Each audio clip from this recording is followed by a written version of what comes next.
to all the engineers. Speed control of DC motor, इस topic में आज last class है और डीसी मशीन का भी लास्ट क्लास है। तो स्पीड कंट्रोल में हमने स्टार्टिंग में देखा था कि 3 मेथड्स होते हैं, एक आर्मेचर रेजिस्टेंस को वैरी करके, एक फील्ड फ्लक्स को वैरी करके, और हमने देखा था कि आर्मेचर रेजिस्टेंस को वैरी करने से, बढ़ाने से स्पीड बिलो बेस स्पीड मिलती थी और फ्लक्स को वैरी करने से, फ्लक्स को घटाने से स्पीड अबव बेस स्पीड मिलती थी। और उस पूरे प्रोसेस में क्या क्या होता था ये सब चीज हमने देखा।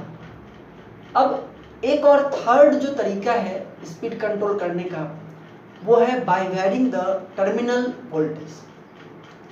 ठीक है, by varying the terminal voltage. एक मेथड था आर्मेचर रेजिस्टेंस को चेंज करने का, जिसमें कि आप स्पीड को कम करते थे बेस स्पीड से, फ्लक्स वाले में बेस स्पीड से अबव स्पीड प्राप्त करते थे।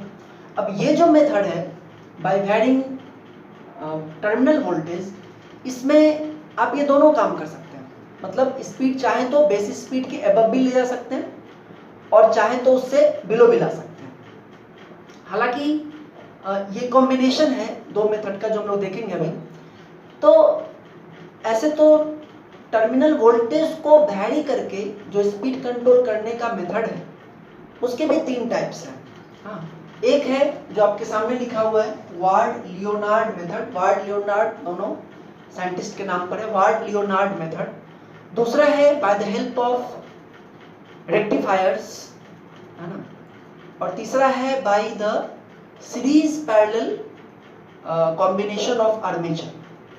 ठीक है, लेकिन जो दूसरा वाला मेथड है रेक्टिफायर वाला, वो आप लोग को पढ़ना है 6 सेमेस्टर में पावर इलेक्ट्रॉनिक्स में।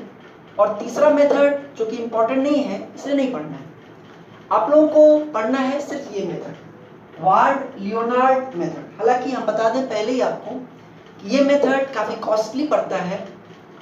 इसका क्या कारण है हम लोग देखेंगे, इसलिए ये मेथड भी जनरली यूज में है नहीं। सबसे ज्यादा यूज में मेथड है वो सेकंड वाला है, by the use of power electronic devices, rectifiers और भी चीजें हैं जो आप 6 सेमेस्टर में पढ़ेंगे। हालांकि वार्ड लियोनार्ड से भी रिलेटेड क्वेश्चंस आते हैं कंपटीशन में, इसलिए हम लोग इसको थोड़ा सा देखेंगे। बेसिक फंडा है कि टर्मिनल वोल्टेज को वैरी करके स्पीड को वैरी करना, यानी कि ये जो फॉर्मूला है आपका omega M equal to V T minus I A R A upon K A phi, इस चीज को वैरी करके हम स्पीड को वैरी करना चाह रहे हैं। आप लोग ऐसा सोच रहे होंगे, अभी होगा दिमाग में आना भी चाहिए कि सर इसको वैरी करेंगे तो ये भी वैरी होगा, आर्मेचर करंट ऑब्वियसली, फ्लक्स भी वैरी होगा, लेकिन फिर भी ओमेगा एम पे असर पड़ेगा। तो उसके लिए हम लोग एक न्यूमेरिकल लेके देखेंगे, लेकिन उसके पहले हम लोग देखते हैं कि वार्ड लियोनार्ड मेथड से कैसे स्पीड कंट्रोल होता था। पहले जब पावर इलेक्ट्रॉनिक्स नहीं था उस समय यही मेथड सबसे पॉपुलर हुआ करता था। तो देखिए इस मेथड में, जैसा कि आप इस फिगर में देख सकते हैं कि 4 मशीन की जरूरत पड़ती है। ये मोटर है आपका M, इसके स्पीड को कंट्रोल करने के लिए ये 3 डिवाइसेस लगे हुए हैं और तीनों मोटर्स ही हैं, सॉरी तीनों मशीन्स ही, इलेक्ट्रिकल मशीन्स। ये तो मोटर है जिसकी स्पीड को कंट्रोल करना है। ये एक सेपरेटली एक्साइटेड डीसी जनरेटर है। देखिए यहाँ पे ये मोटर है जिसके स्पीड को कंट्रोल करना है। यहाँ पर ये जो आप देख रहे हैं ये इसका फील्ड है। इसका मतलब ये मोटर सेपरेटली एक्साइटेड है, यहाँ पर हम सेपरेटली एक्साइटेड ले रहे हैं, लेकिन इसके जगह पर शंट भी हो सकता है, सीरीज भी हो सकता है, नो प्रॉब्लम। ठीक है, यहाँ पे हम लोग समझने के लिए और समझाने के लिए एक सेपरेटली एक्साइटेड मोटर लिए हैं, जिसका ये जो आप देख रहे हैं ये आर्मेचर वाला पार्ट है और ये जो है ये फील्ड वाला पार्ट है। ठीक है, तो सेपरेटली एक्साइटेड मोटर है, ये एक सेपरेटली एक्साइटेड जनरेटर है G1, separately excited generator G1, और ये उसका फील्ड है। सेपरेटली एक्साइटेड है तो ये इसका फील्ड है। ठीक है, और ये शाफ्ट है G1 का, और ये शाफ्ट कनेक्टेड है एक 3 फेज इंडक्शन मोटर से। अब 3 फेज इंडक्शन मोटर क्या होता है, कैसे वर्क करता है, ये तो सारा चीज आपको 5th सेमेस्टर में पढ़ना है। उसको पढ़ेंगे, लेकिन आप सिंपल ये समझिए कि जनरली हमारे आसपास कौन सी सप्लाई अवेलेबल है? एसी सप्लाई अवेलेबल है और 3 फेज एसी सप्लाई अवेलेबल है। तो 3 फेज सप्लाई से चलने वाला, एसी सप्लाई से चलने वाला जो मोटर है वो होता है 3 फेज इंडक्शन मोटर। तो एक 3 फेज इंडक्शन मोटर मतलब मान लीजिए कोई इंडस्ट्री है जिसमें कि एक डीसी मोटर है जिसके स्पीड को कंट्रोल करना है by the help of varying terminal voltage, ठीक है ना। तो उसके लिए लोग क्या करते हैं कि एसी सप्लाई लेते हैं 3 फेज और उस AC supply 3 phase AC supply को सबसे पहले देते हैं एक 3 फेज इंडक्शन मोटर में। 3 फेज इंडक्शन मोटर एक सेल्फ स्टार्टिंग मोटर है। जैसे ही आप इसमें 3 फेज सप्लाई देंगे ये मूव होना शुरू होगा और इस मोटर का जो शाफ्ट है ना, ये इंडक्शन मोटर जो है 3 फेज इंडक्शन मोटर, इसका जो शाफ्ट है, इसके शाफ्ट से हमने 2 मशीन्स को कनेक्ट किया है। एक तो आपका ये है G1 सेपरेटली एक्साइटेड जनरेटर और एक और है G2 जो कि है एक शंट डीसी जनरेटर, या इसको एक्साइटर भी कर सकते हैं। एक्साइटर क्यों करते हैं देखेंगे। और ये है एक सेपरेटली एक्साइटेड जनरेटर।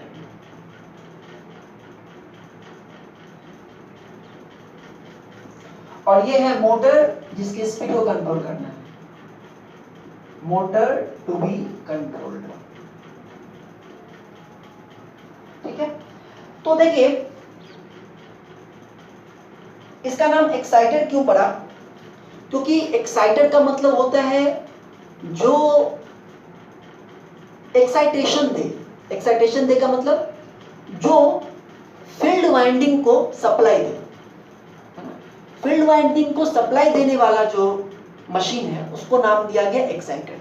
देखिए होता क्या है, जैसे ही आप इस 3 फेज इंडक्शन मोटर को 3 फेज सप्लाई देंगे ये मूव होना शुरू होगा और इसके शाफ्ट से कनेक्टेड है ये भी है और ये भी है। तो जैसे ही ये मोटर मूव होना शुरू होगा उसके साथ साथ ये भी मूव होना शुरू होगा जनरेटर, और ये भी मूव होना शुरू होगा, ठीक है। अब देखिए पूरा प्रोसेस समझते हैं धीरे धीरे, ठीक है ना। जैसे हमने 3 फेज सप्लाई दिया, इसका शाफ्ट मूव होना शुरू हुआ और ये जो आपका एक्साइटर है इसका भी शाफ्ट मूव होना शुरू हुआ और ये जो सेपरेटली एक्साइटेड जनरेटर है इसका भी रोटर मूव होना शुरू हुआ। अब ये एक शंट डीसी जनरेटर है, इसमें कुछ रेसिडुअल मैग्नेटिज्म होगा और उसके कारण जब ये मूव होना शुरू होगा, है ना, और ये तो है ही रेसिडुअल मैग्नेटिज्म, तो एक ईएमएफ इंड्यूस होना शुरू होगा, BLV या जो भी आपने फॉर्मूला पढ़ा है Pn5 Z/A, जो भी आपने पढ़ा हो, है ना। तो मूवमेंट, इसके कारण इसमें मूवमेंट भी मिल गया और कुछ रेसिडुअल मैग्नेटिज्म है तो फ्लक्स भी मिल गया, तो इसमें एक ईएमएफ इंड्यूस होना शुरू हुआ। अब जो ईएमएफ इंड्यूस हुआ वो क्या है, यही तो है ब्रश के बाद जो टर्मिनल है Eg2 हम इसको लिख रहे हैं, है ना, Eg2। ब्रश से जो आउटपुट निकला है वो क्या है Eg2, ठीक है।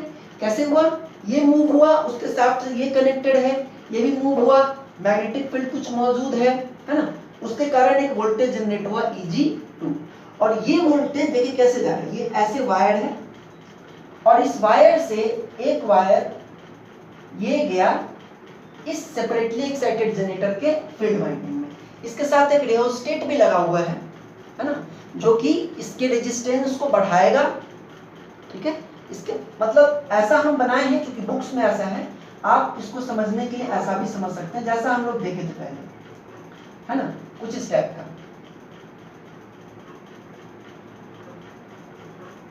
ठीक है ना, कुछ इस टाइप का। स्टार्टिंग में जब हमको कुछ स्पीड कंट्रोल करना नहीं है तो उस समय हम इसको यहाँ पे रखेंगे, यहाँ पे, ताकि जो भी करंट आए पूरा का पूरा, कोई रेजिस्टेंस सर्किट में नहीं, सारा का सारा इसके थ्रू आ जाए। तो इस तरह का एक रियोस्टेट भी लगा हुआ है, उसका कारण क्या है हम लोग देखेंगे। तो देखिए ये इसने ईएमएफ इंड्यूस किया, ये यहाँ पर आया और यही वोल्टेज इस फील्ड वाइंडिंग में, किसके फील्ड वाइंडिंग में, इस G1 के फील्ड वाइंडिंग में, सेपरेटली एक्साइटेड जनरेटर है, इसके फील्ड वाइंडिंग में ये वोल्टेज गया Eg2, और जैसे ही इसमें वोल्टेज गया तो इससे करंट फ्लो करेगा और ये अपना मैग्नेटिक फील्ड बनाएगा, ठीक है। और इस मैग्नेटिक फील्ड में जब ये घूमेगा तो ये भी एक वोल्टेज जनरेट करेगा, ठीक है। और ये जो वोल्टेज होगी यही वोल्टेज जाएगा किसको, मोटर को, Eg1, यानी मोटर का जो टर्मिनल वोल्टेज है वो किसके बराबर है, Eg1 के बराबर, Vt equal to Eg1। Motor का जो टर्मिनल वोल्टेज है वो किसके बराबर है, Eg1 के बराबर, ठीक है। अब देखिए समझिए चीजों को, है ना। तो इसमें क्या है कि आपने यहाँ पे Eg1 दिया, ठीक है, यहाँ पे इसकी स्पीड, है ना, इसकी स्पीड और ये सब कुछ इस तरह का होता है कि मोटर का जो रेटेड टर्मिनल वोल्टेज है, रेटेड टर्मिनल वोल्टेज मतलब वो वोल्टेज जिस पर कि वो रेटेड स्पीड पे घूमेगा, बेस स्पीड पे घूमेगा, ठीक है ना। सपोज कि जो रेटेड वोल्टेज है वो 200 वोल्ट है, ठीक है। तो जब यहाँ पे 3 फेज सप्लाई देंगे, ये मूव करेगा, इसको मूव करेगा, इसको मूव करेगा, इस तरह से सारा कुछ सेटिंग है कि मोटर को जो वोल्टेज मिलेगा वो कितना मिलेगा, 200 वोल्ट मिलेगा। और 200 वोल्ट मिलेगा मोटर को वोल्टेज, टर्मिनल वोल्टेज, और यहाँ से मिल जाएगा फील्ड फ्लक्स, है ना। यहाँ से क्या मिल जाएगा, फ्लक्स, ये भी सेपरेटली एक्साइटेड है, इसको भी यही Eg2 से सप्लाई मिलेगा और यहाँ पे मिलेगा फील्ड फ्लक्स। अभी कंट्रोल नहीं करना है तो सेम बात है, इसको हम अभी यहाँ पे रखेंगे और मोटर अपने रेटेड स्पीड पे चलता रहे। समझ आ गई बात। यहाँ से स्टार्ट की कहानी, ये मूव हुआ, ये साफ मूव हुआ, ये भी मूव हुआ, ये भी मूव हुआ, ये अपने रेसिडुअल मैग्नेटिज्म के कारण कुछ ईएमएफ इंड्यूस किया, उसके बाद फिर रेटेड ईएमएफ इंड्यूस किया Eg2 जो ईएमएफ इंड्यूस हुआ इसके कारण G1 के फील्ड वाइंडिंग में करंट आया और G1 ने एक मैग्नेटिक फील्ड बनाया, ठीक है। उसके कारण अब ये G1 मूव तो कर ही रहा है, G1 में एक मैग्नेटिक फील्ड मिला तो ये एक वोल्टेज जनरेट किया Vt इक्वल टू Eg1 और वही गया किसको मिला, मोटर को। और मोटर को भी फील्ड मिल रहा है और टर्मिनल वोल्टेज मिल रहा है तो मोटर पे भी एक टॉर्क लेगा, वो मूव करना शुरू करेगा और रेटेड स्पीड पर मूव करेगा, ठीक है। अब अगर हमको speed lower than base speed चाहिए, है ना, सपोज कि इस वोल्टेज पर इसकी स्पीड है 1000 आरपीएम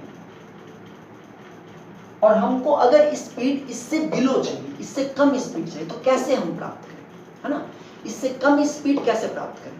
तो इससे कम स्पीड अगर चाहिए तो सिंपल सा हम लोग अभी इसको प्रूव भी कर लेंगे न्यूमेरिकली एक क्वेश्चन करके कि अगर आप मोटर पे जो टर्मिनल वोल्टेज है, अगर टर्मिनल वोल्टेज को हम रिड्यूस करेंगे, अगर टर्मिनल वोल्टेज को घटाएंगे तो स्पीड घट जाएगी, ठीक है।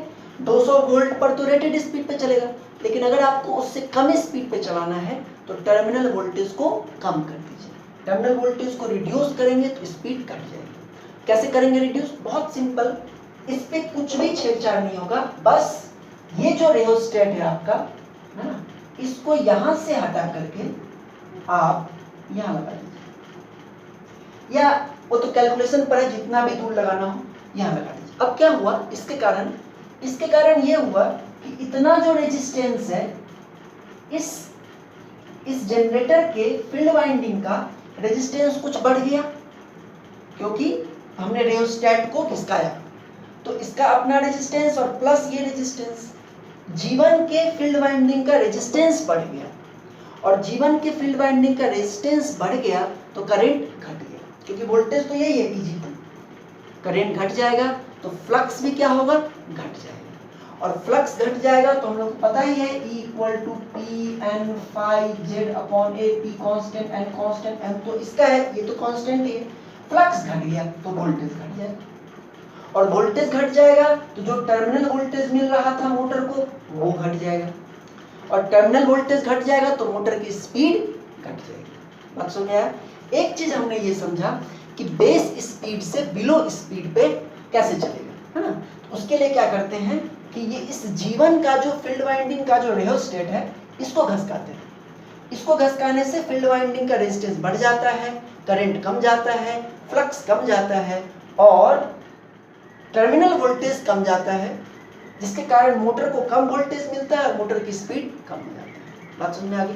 ठीक है, तो ये तो है स्पीड को कम करने का, टर्मिनल वोल्टेज को घटा करके हमने स्पीड को कम कर दिया। वापस अगर आपको बेस स्पीड चाहिए तो फिर इसको घसका करके ऊपर ले आई तो बेस स्पीड मिल जाएगी। ठीक, अब बात करते हैं कि स्पीड को बढ़ाया कैसे जाए, बेस स्पीड से हाई स्पीड कैसे की जाए। ठीक है ना, क्योंकि हम क्या देख रहे हैं कि रेटेड मैक्सिमम वोल्टेज हम इसको कितना दे सकते हैं, रेटेड, उससे ज्यादा तो नहीं दे सकते हैं। क्यों? क्योंकि उससे रेटेड वोल्टेज 200 वोल्ट, इससे ज्यादा देंगे तो इसका इंसुलेशन वगैरह सब डैमेज होगा, क्योंकि वो सारा इंसुलेशन 200 वोल्ट के हिसाब से। ठीक है ना, तो 200 वोल्ट हम यहाँ मैक्सिमम दे सकते हैं। जब रियोस्टेट को हम घिसकाएंगे तो वोल्टेज को हम क्या करेंगे, कम करेंगे। जब रियोस्टेट घिसकेगा तो क्या होगा, फ्लक्स कम जाएगा, है ना। जब रियोस्टेट को हम यहाँ करेंगे तो फील्ड वाइंडिंग का रेजिस्टेंस बढ़ेगा, तो करंट घटेगा तो फ्लक्स घट जाएगा, तो वोल्टेज यहाँ घट जाएगा। तो मैक्सिमम वोल्टेज तो 200 वोल्ट हो सकता है, इससे ज्यादा तो बढ़ा नहीं सकते हैं कि हम स्पीड 1000 से ज्यादा कर लें। तो 1000 से और n लेस देन 1000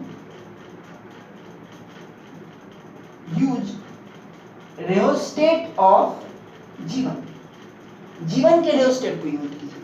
ठीक है ना, और अगर आपको स्पीड एबव चाहिए, बेस स्पीड से ज्यादा स्पीड चाहिए, तो लास्ट क्लास में हम लोगों ने पढ़ा था कि बेस स्पीड से मोटर के लिए अगर आपको बेस स्पीड से ज्यादा स्पीड चाहिए तो फ्लक्स को क्या कीजिए, कम कीजिए।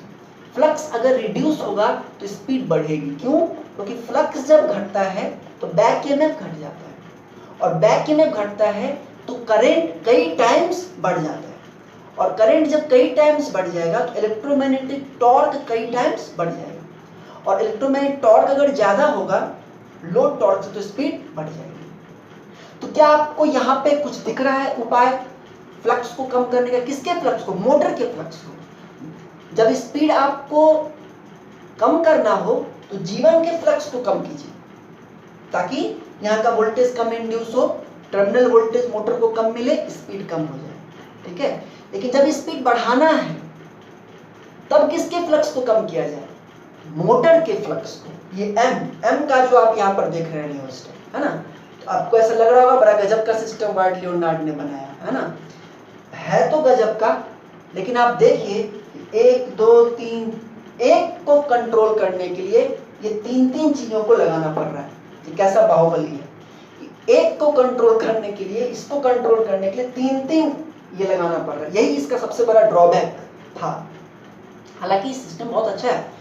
अगर आपको स्पीड को बेस स्पीड से एबव ले जाना है तो आप इस रियोस्टेट को मूव कीजिए, यहाँ ले लीजिए। जैसे आप इस रियोस्टेट को यहाँ, it is just like we have studied in the last class, किस तरह से हम शंट वाइंडिंग में रियोस्टेट को घसका करके फ्लक्स को कम करते थे, उसी तरह से यहाँ पर जब आप इसको नीचे करेंगे तो इस मोटर के फील्ड वाइंडिंग का रेजिस्टेंस बढ़ जाएगा, और मोटर के फील्ड वाइंडिंग का रेजिस्टेंस जब बढ़ेगा तो मोटर के फील्ड वाइंडिंग से जो करंट है वो करंट कम जाएगा, तो मोटर से जो फ्लक्स है वो फ्लक्स कम जाएगा। उसके बाद की सारी कहानी आपको पता है, फ्लक्स कमेगा तो बैक ईएमएफ कमेगा, करंट बढ़ेगा, टॉर्क बढ़ेगा, स्पीड बढ़ जाएगी। बात समझ में आई? तो इस अरेंजमेंट की मदद से आप स्पीड बिलो बेस स्पीड और स्पीड एबव बेस स्पीड कर सकते हैं। ठीक है ना, below above both you can do. Above करने के लिए मोटर के फील्ड वाइंडिंग के रियोस्टेट को मूव कीजिए ताकि मोटर के अंदर का फ्लक्स कमे और स्पीड बढ़ जाए। स्पीड अगर कम करना है तो G1 के फील्ड वाइंडिंग के रियोस्टेट को घसकाइए ताकि उसके फील्ड वाइंडिंग, उसका फ्लक्स घट जाए, जनरेटेड वोल्टेज घट जाए और टर्मिनल वोल्टेज घट जाए और स्पीड कम मिले। तो this is the complete arrangement. ठीक है, इसको कुछ नहीं करते, जस का तस रहता है। इसके रियोस्टेट को घटा बढ़ा करके हम लोग काम करते हैं। इस मेथड का एक और भी एडवांटेज है। क्या एडवांटेज है कि देखिए, अगर आप मोटर को इस वार्ड लियोनार्ड मेथड से ऑपरेट कर रहे हैं, वार्ड लियोनार्ड मेथड से चला रहे हैं, तो आपको इस मोटर के लिए स्टार्टर की जरूरत नहीं पड़ेगी। हमने पढ़ा था ना 3 पॉइंट स्टार्टर, 4 पॉइंट स्टार्टर। अगर आप मोटर को कंट्रोल कर रहे हैं वार्ड-लियोनार्ड मेथड से, you don't need any starter. Why? क्यों नहीं चाहिए स्टार्टर? क्योंकि स्टार्टर क्यों चाहिए हमको? क्योंकि स्टार्टिंग में जब मोटर को स्टार्ट जब करते हैं तो टर्मिनल वोल्टेज देते हैं पूरा, और स्टार्टिंग के समय स्पीड रहती है 0, और जब स्पीड अगर 0 है स्टार्टिंग के समय और टर्मिनल वोल्टेज पूरा है तो बैक ईएमएफ 0 है। स्टार्टिंग में स्पीड 0 मतलब बैक ईएमएफ 0, और अगर बैक ईएमएफ 0 है तो current will be normally high, है ना। इसलिए तो स्टार्टर लगाते हैं कि स्टार्टिंग में आर्मेचर का रेजिस्टेंस ज़्यादा रखेंगे ताकि करंट कम हो, और फिर धीरे धीरे उसको बढ़ाएंगे। यही तो है ना। तो उसमें हम उस स्टार्टिंग में भी हम लोगों ने पढ़ा था कि इसका 2 उपाय है, या तो टर्मिनल वोल्टेज को ही स्टार्टिंग में कम कर ले, है ना। टर्मिनल देखिए यही है ना, कहाँ गया, यहीं पर तो था। That is IA is equal to VT minus EA upon RA। Starting में EA होता है 0, और VT अगर हम अप्लाई करें फुल तो क्या होगा, VT अपॉन RA, करंट बहुत हाई हो जाएगा। उसके लिए हम लोग वहाँ स्टार्टर का यूज करते थे। यहाँ पर तो ये टेक्निक का ही नाम है by varying armature, by varying terminal voltage. यहाँ पर तो टर्मिनल वोल्टेज को ही वैरी कर रहा है ना। कैसे? इसके मदद से। तो कैसे हम स्टार्टिंग में बिना स्टार्टर के इसको चला सकते हैं कि जब आप स्टार्ट करें ना, जब आप इसको स्टार्ट कर रहे हैं तो आप इस रेहोस्टेट को मैक्सिमम रेजिस्टेंस पे रखिए, मैक्सिमम रेजिस्टेंस पे रखिए, ताकि क्या हो, स्टार्टिंग में फ्लक्स बहुत कम बने। और स्टार्टिंग में फ्लक्स अगर बहुत कम बनेगा तो जो वोल्टेज जनरेट करके देगा जीवन, वोल्टेज ही कम देगा। हम VT को ही कम कर दे रहे हैं स्टार्टिंग में, तो VT ही अगर काफी कम हो जाएगा तो करंट की वैल्यू ऑब्वियसली कम रहेगी, और करंट कम रहेगा तो फिर स्टार्टर की क्या जरूरत है, आप समझाए। और फिर धीरे धीरे जैसे स्टार्टर में धीरे धीरे हम लोग बढ़ाते थे रेजिस्टेंस, उसी तरह से यहाँ पर धीरे धीरे इसको करके फिर यहाँ पे जब यहाँ पे ले आएंगे तो फिर ये अपने रेटेड स्पीड पे चलने लगेगा। समझ में आ गई बात, है ना। और फिर जब कम करना है तो फिर इसको नीचे कर लो, बढ़ाना है तो इसको नीचे कर लो, ठीक है। तो स्टार्टर की इसमें जरूरत नहीं है। आपके नोट्स में इसका एडवांटेज आपको मिल जाएगा कि Motors operated by ward-Leonard method does not need any starter, neither 3 point not 4 point. एक बात, लेकिन इसमें एक इसमें पॉइंट है कि स्टार्टिंग में आपने इसको बहुत कम कर दिया, कोई दिक्कत नहीं है ना, आपने इसको काफी कम कर दिया तो उससे क्या होगा कि फ्लक्स कम बनेगा तो वोल्टेज कम जनरेट होगा, तो इसमें मोटर में जो करंट है वो भी कम बनेगा, तो टॉर्क भी कम लगेगा, है ना। लेकिन एक बात ध्यान में रखना है कि आप जो टर्मिनल वोल्टेज यहाँ पे स्टार्टिंग में दे रहे हैं, आप बहुत कम दे रहे हैं, लेकिन उसके कारण जो टॉर्क होना चाहिए वो जो मोटर से लोड कनेक्टेड है उस लोड टॉर्क से ज़्यादा होना चाहिए। नहीं तो क्या होगा कि ये आप नहीं कहते हैं कि भलाई करने गए और ये हो गया, है ना। तो आप तो बहुत होशियारी किए कि चलो स्टार्टर नहीं लगाना है, इसको कम कर देते हैं, वोल्टेज पूरा मिले, वोल्टेज कम देंगे स्टार्टिंग में ताकि जले नहीं, स्टार्टर नहीं लगाना। लेकिन पता चला कि इतना कम वोल्टेज पर करंट इतना बना कि मूव ही नहीं किया, तो क्या फायदा, है ना। तो उस तरह से लोग कैलकुलेशन कर लेते हैं कि अगर हम इतना रखेंगे तो इतना टॉर्क मिल जाएगा, मूव होना शुरू हो जाएगा, है ना। अगर लोड टॉर्क आपको अगर 50 न्यूटन मीटर है तो स्टार्टिंग में उसको मूव करने के लिए आपको टॉर्क ज़्यादा होना चाहिए, कम से कम 55-60 इस तरह से। तो ये करते हैं, हालांकि जनरली ये सब कैलकुलेशन करके अगर मोटर वार्ड-लियोनार्ड में ऑपरेटेड है तो स्टार्टर की जरूरत नहीं पड़ती, ठीक है। तो ये इसका एक एडवांटेज है कि स्टार्टर का इसमें कोई ज़रूरत नहीं है, और स्पीड कंट्रोल तो अच्छा हो ही रहा है, आप देख रहे हैं, ठीक है ना। तो और इसका जो डिसएडवांटेज है सबसे बड़ा वो यही है कि कॉस्टली मेथड है, काफ़ी सारे इसमें इक्विपमेंट्स हैं। तो this was whole Ward Leonard method, ठीक है। एक और कोई पॉइंट दिमाग से निकल रहा है बता देंगे आपको भी। अब आइए एक न्यूमेरिकल करते हैं जिसमें कि आपको हम बताएंगे, क्योंकि आपको यहाँ पे लग रहा होगा कि ये वोल्टेज कम करने से स्पीड घटा ही क्यों, बढ़ा क्यों नहीं, तो ये तब तक क्लियर नहीं होगा जब तक आप एक न्यूमेरिकल ना करेंगे। तो एक न्यूमेरिकल करते हैं और उसके बाद इस चैप्टर को क्लोज करते हैं। देखिए न्यूमेरिकल से पहले एक तो एडवांटेज ये है कि स्टार्टर की जरूरत नहीं है। दूसरा एडवांटेज ये है कि वाइड रेंज स्पीड कंट्रोल का है, below be above B.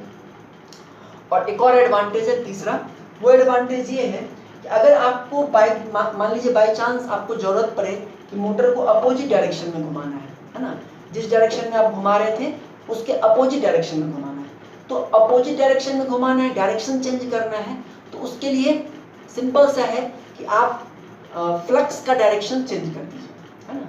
Flux का डायरेक्शन अगर चेंज कर देंगे, मैग्नेटिक फील्ड का डायरेक्शन, या फिर आप टर्मिनल जो वोल्टेज करंट के आने का डायरेक्शन है उसको चेंज कर देंगे, कुछ भी कर देंगे, तो दो चीज एक साथ नहीं होनी चाहिए, है ना।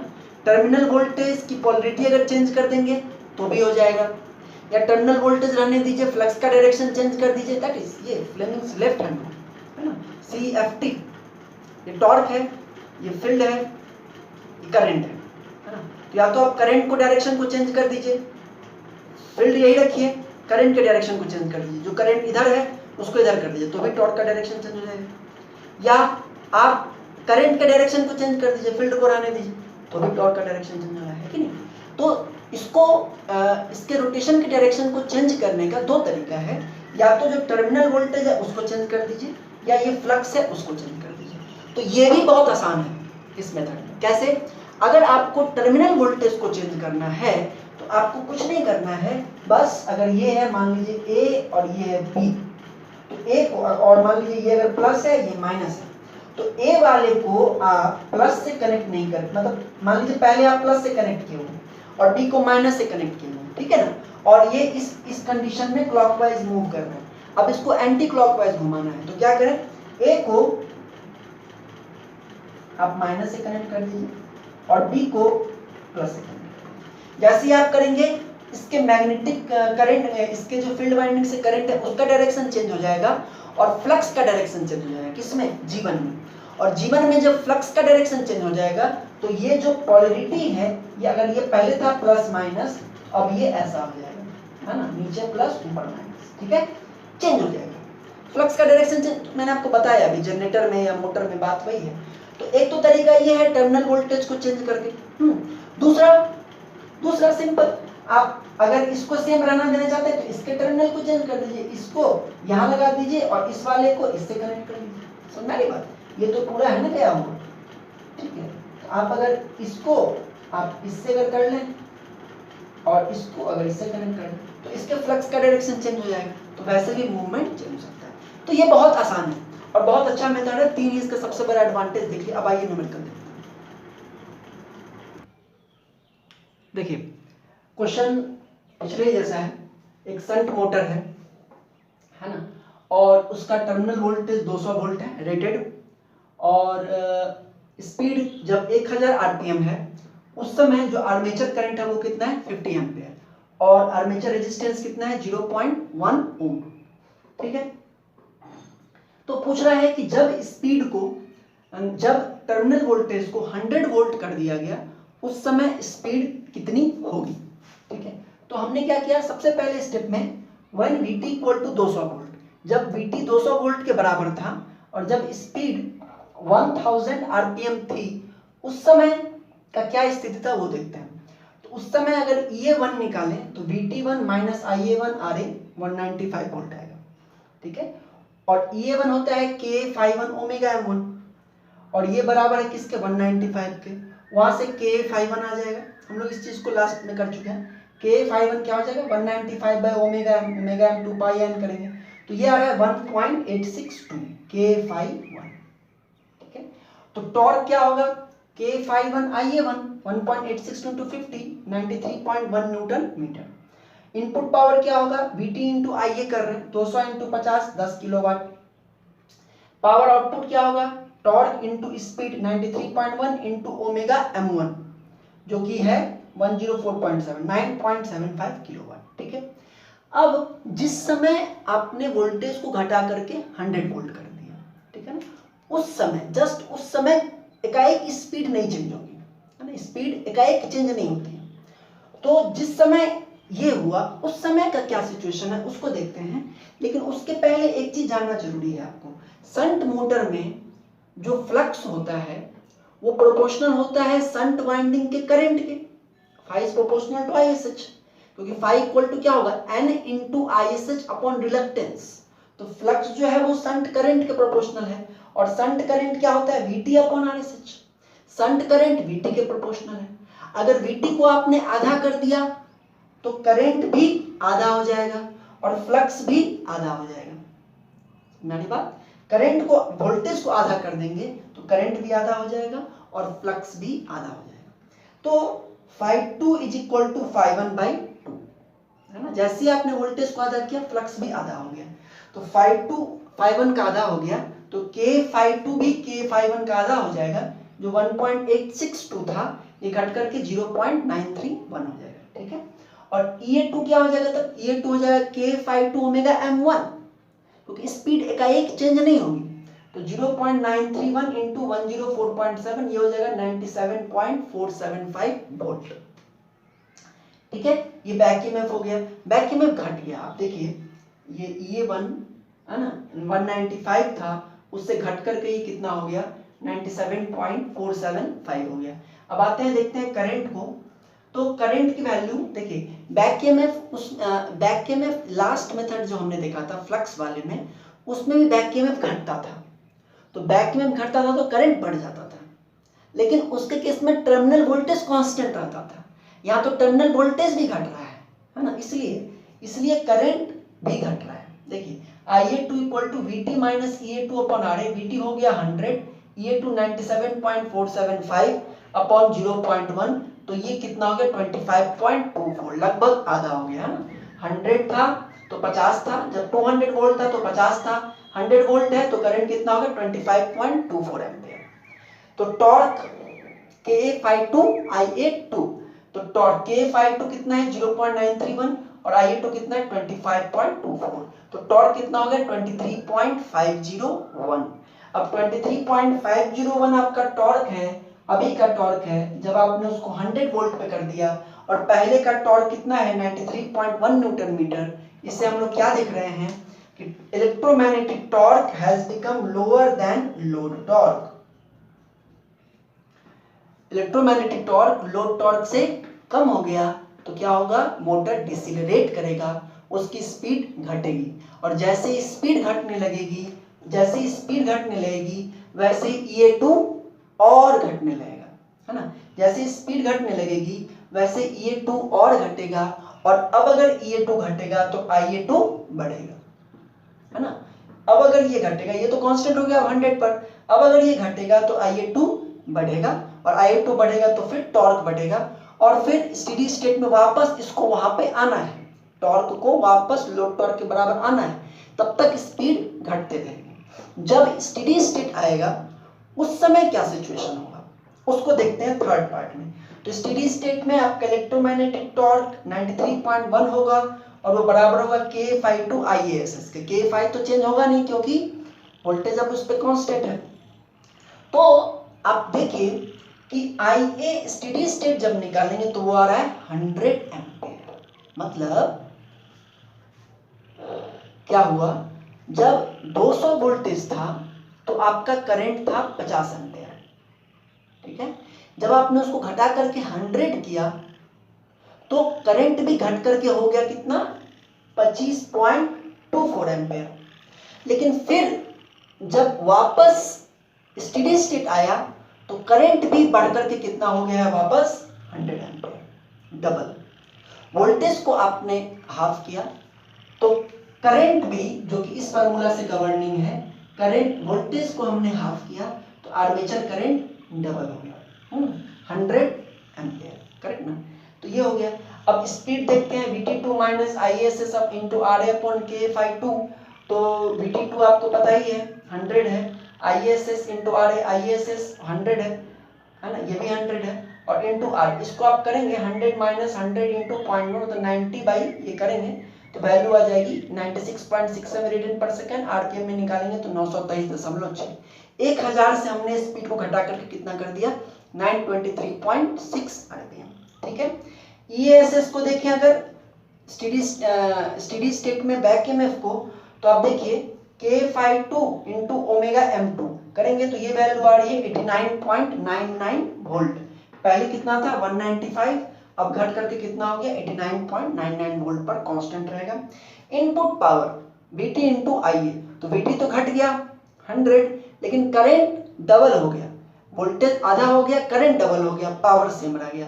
इनपुट पावर सेम है जो पहले था 10 किलोवाट, और यहाँ पे कितना है 10 किलोवाट। इनपुट पावर में कोई डिफरेंस नहीं, पहले के जैसा है, आर्मेचर वाले जैसा है। और आउटपुट पावर क्योंकि टॉर्क सेम है इसलिए, और स्पीड घट रही है इसलिए आउटपुट पावर ऑब्वियसली घटेगा, तो आउटपुट पावर घट करके कितना हो गया 9 किलोवाट। अब आप ये सोचिए एक बार फिर से कि इनपुट पावर सेम है और आउटपुट पावर घट गया है तो एफिशिएंसी घट जाएगी, तो इस मेथड की एफिशिएंसी कम है। सबसे अच्छी एफिशिएंसी किस मेथड की है, फ्लक्स वाले मेथड की है ना, बाकी उन दोनों में ही एफिशिएंसी घटती है। अब इसमें जो 9 किलोवाट हो गया, पहले था 9.75 9 किलोवाट, एक्स्ट्रा लॉस कहाँ हुआ, पिछले में आप लोग देख रहे थे कि चूंकि कुछ एक्स्ट्रा रेजिस्टेंस वगैरह ऐड कर रहे थे इसलिए हो रहा था, यहाँ पर भी है तो एक्स्ट्रा जो लॉस हो रहा है वही रियोस्टेट के रेजिस्टेंस में लॉस हो रहा है, और आर्मेचर करंट में तो बढ़ गया 100 एम्पियर, तो आर्मेचर का भी तो लॉस ज्यादा हो गया। पहले था 50 स्क्वायर इंटू RA, अब आर्मेचर का लॉस कितना होगा 100 स्क्वायर इंटू RA, तो आर्मेचर का भी लॉस बढ़ गया। तो इन सब कारणों से इसकी भी एफिशिएंसी कम होती है कि इनपुट पावर सेम है, आउटपुट पावर कम हो गया। तो अगर इसमें भी हम देखना चाहें कि कौन कौन सी चीजें कांस्टेंट रह रही हैं और कौन कौन सी चीजें वैरी कर रही हैं, तो देखिए आप देख रहे हैं कि कांस्टेंट आपको रह रहा है टॉर्क और इनपुट पावर। कांस्टेंट आपको एक टॉर्क है और दूसरा पावर इनपुट है, बस, इसके अलावा कोई कांस्टेंट नहीं है। और अगर वेरिएबल देखें तो सबसे पहला करंट देखिए, करंट प्रोपोर्शनल हो गया है, इनवर्सली प्रोपोर्शनल हो गया है वोल्टेज के, है ना, वोल्टेज घट रहा है तो करंट बढ़ रहा है, और इनवर्सली प्रोपोर्शनल वोल्टेज आधा हो गया तो करंट डबल हो गया, ठीक है। दूसरा स्पीड घट रही है, तीसरा EA घट रहा है, चौथा पावर आउटपुट घट रहा है, और भी कुछ है क्या, और टर्मिनल वोल्टेज तो घट रहा है, ठीक है। डीसी मशीन खत्म हुआ, ठीक है ना। नेक्स्ट क्लास हम लोग नेक्स्ट क्लास में आगे का टॉपिक डिस्कस करेंगे, आगे क्या पढ़ना है इस पर बात करेंगे, ठीक है। Thank you very much.